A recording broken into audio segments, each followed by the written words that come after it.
ఒకటే అని ఎట్లా అంటారు సార్? సరే, ఆస్తుల ఆదాయం గురించి కదా ప్లే చేయలేం కానివ్వండి ఇప్పుడు, ఎందుకంటే మళ్ళీ గొడవలు అవుతాయి. కానీ శ్రీకాంత్ గారు, ఇప్పుడు ప్రశ్న రావణ్కి, జడా శ్రావణ్కి మీ స్పాన్సర్షిప్ ఎన్నాళ్ళ నుంచి నడుస్తుంది? ఒకటి. రెండోది, మతాల మధ్య చిచ్చు రేపితే కానీ కంటి నిండా నిద్రపోలేరు, కడుపు నిండా భోజనం చేయలేని పరిస్థితి వైసీపీకి ఎందుకు వచ్చింది? 3 ఏళ్ళు ఆగలేరా? జనంలోకి వెళ్ళలేరా? జనంలోకి వెళ్ళి మేము అంతకుముందు ఏమైనా పొరపాట్లు చేస్తే పొరపాట్లు చేసాం, బుగ్గలు పణకండి, తలనివ్వరండి, గడ్డం పట్టుకోండి, మాకు మళ్ళీ అధికారం ఇవ్వండి అని కోరచ్చు కదా. ఈ మతాల మధ్య గోల ఎందుకండి? వీళ్ళందరికీ స్పాన్సర్ చేసి ఊళ్ళో ఉన్న బురదంతా ఒంటికి ఎందుకు పూసుకుంటుంది వైసీపీ? ఒకటి, వసుదేవన్ గారు, 99 వీక్షకులకు, మీకు ప్యానల్లో ఉన్న సభ్యులకు అందరికీ శుభోదయం. ఒకటి, మన ప్రసాద్ గారు మాట్లాడినా, వీర మహిళ ఏమేమి మాట్లాడినా, వీళ్ళందరూ కూడా తను పట్టిన కుందేలకు 3 కాళ్ళు అనే టైపు. అంటే యథా రాజా తదా ప్రజ. వీళ్ళ నాయకులు ఎట్లున్నారో వీళ్ళు అట్లే తయారయ్యారు. దీంట్లో ఏమాత్రం ఇది లేదు. ఇంతకుముందు ప్రసాద్ గారు మాట్లాడుతూ ఇటువంటి వాళ్ళకందరికి పేమెంట్లు ఇచ్చే అన్నారు. ఆ పేమెంట్లు ఇచ్చే దౌర్భాగ్య స్థితి మీలో ఉంది. ఆ కిరాక్ ఆర్పీకి కానీ, ఆ సీమ రాజాకి కానీ, ఇంకొక 500 మంది యూట్యూబ్ ఛానళ్ళకు కానీ డబ్బులు ఇచ్చి పెంచి పోషించే దౌర్భాగ్య పరిస్థితుల్లో మీరున్నారు. మేము కాదనేది గుర్తుపెట్టుకోవాలి. మాకు అవసరమే లేదు. మేము ఏదన్నా న్యాయాన్ని ప్రశ్నిస్తాం, ప్రజల పక్షాన ఉంటాం. కులాలకు, మతాలకు, పార్టీలకు అతీతంగా జగన్మోహన్ రెడ్డి గారు ముందుకు పోతారు. బాగా గుర్తుపెట్టుకుందాం.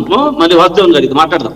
యూట్యూబ్ లో మన ప్రశ్న రాయల్, మన రిపోర్ట్ లో మావోయిస్ట్ తో సంబంధాలు కానీ ఉంటే, ఏదైనా దేశద్రోహ కేసులు ఉంటే శిక్షలు మాత్రం ఎవరికైనా పడవలసిండేదే. నేను దీన్ని ఎటువంటి పరిస్థితుల్లో ఒప్పుకోనంటే ఒప్పుకోను కూడా. హిందువులను మాట్లాడినా, ఏది మాట్లాడినా, నేను ఎవరిని మాట్లాడినా ఒప్పుకోను.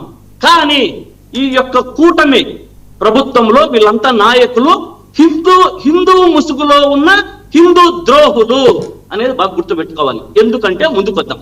ఇటువంటి ప్రశ్న నేను వీళ్ళందరికీ ప్రశ్న వేస్తున్నా. చంద్రబాబు గారి ప్రభుత్వాన్ని కానీ, ఈ యొక్క పవన్ కళ్యాణ్ గారిని కానీ మాట్లాడినప్పుడు మాత్రమే గుర్తొచ్చాడా ఇతను దేశద్రోహి అని, కులాలకు మతాలకు చిచ్చు పెడుతున్నాడని? 2005 నుంచి ఇతను మాట్లాడుతున్నారు. వీళ్ళేం గుడ్డి గుర్రానికి పనులు చంపుతున్నారా? అంటే చూస్తూ ఉన్నారా? తన దాకా వస్తే మాట్లాడతారా? అంతకుముందు దేవుణ్ణి మాట్లాడినా, ఇంకొకటి మాట్లాడినా వీళ్ళ గుర్తు లేదా? ఈ రోజు దేశద్రోహి అని గుర్తుకొచ్చాడా అని నేను ప్రశ్నిస్తున్నా. అదే విధంగా పవన్ కళ్యాణ్ గారిని ఇంతకుముందు మాట్లాడారు. మన ప్రసాద్ గారు ఏదో చెప్పారు.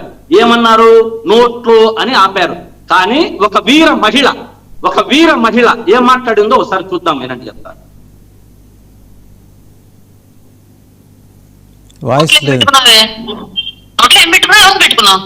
వర్గాలను చెప్పొద్దు, పేరును చెప్పండి అన్నారు. ఇది కూడా పవన్ కళ్యాణ్. కాపు కులానికి సంబంధించిన వ్యక్తులు ఒక ఇంట్లో ఒక మనిషి చనిపోతే సామాజిక బహిష్కరణ చేశారు.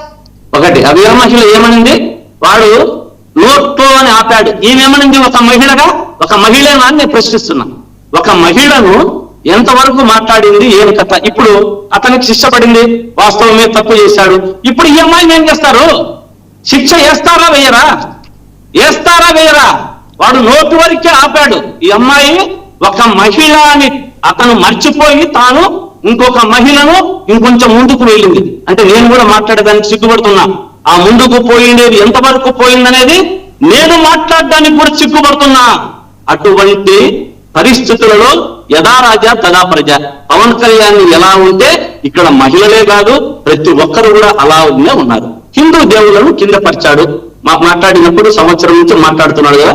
ఏం చేస్తున్నారు మీరు? ఏం చేశారు? అంటే మిమ్మల్ని మాట్లాడేంత వరకు హిందూ దేవులను మాట్లాడింది గుర్తు రాలేదా మీకు?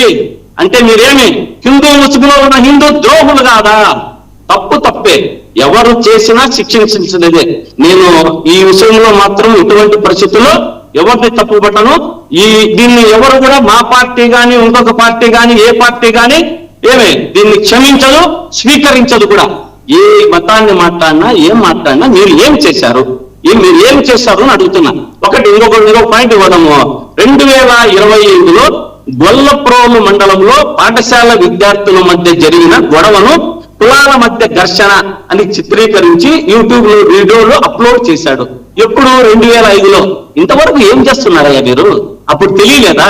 2005 నుండి 2006 వరకు ఏం చేస్తున్నారు?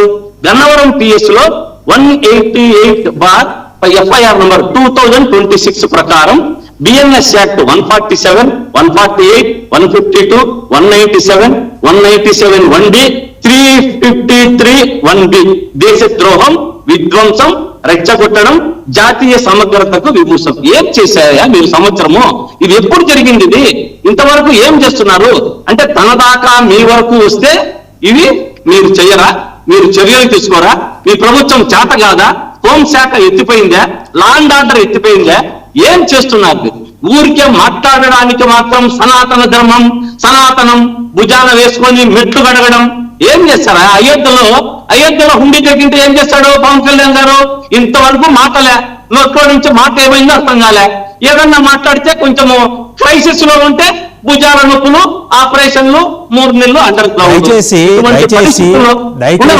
ఆయన ఆరోగ్య విషయాలు మీరు ప్రస్తావన చేయకండి. దీన్ని బట్టి చూస్తే దళిత సంఘాలు ఏమంటున్నాయంటే ప్రభుత్వంలో అన్ని తప్పులు పెట్టుకొని ప్రశ్నిస్తే అక్రమంగా మీరు అరెస్ట్ చేసి కేసులు పెట్టారా అని దళిత సంఘాలు అడుగుతున్నారు. దీనికి మీరు సమాధానం చెప్పొచ్చు కదా. ఒక సంవత్సరం నుంచి ఏం చేస్తున్నారు? అంతవరకు లేదు. మిమ్మల్ని మాట్లాడితే ఎందుకు వచ్చింది ఇది? మిమ్మల్ని మాట్లాడేంత వరకు ఎవరిని మాట్లాడా ఏమి అభ్యంతరం లేదా? ఎందుకు సార్ ఈ కన్నీటి ఎందుకు చేస్తున్నారు? ఇటువంటి పరిస్థితుల్లో కూటమి ప్రభుత్వం తప్పును చెల్లించారు. తప్పు చేసినప్పుడే శిక్షించి ఉండింటే ఇది ఇంతవరకు వచ్చేదా? మా ప్రభుత్వం గాని వైఎస్ఆర్ కాంగ్రెస్ పార్టీ గాని ఇటువంటి వారికి ప్రోత్సహించద్దు. ఆ దుస్థితి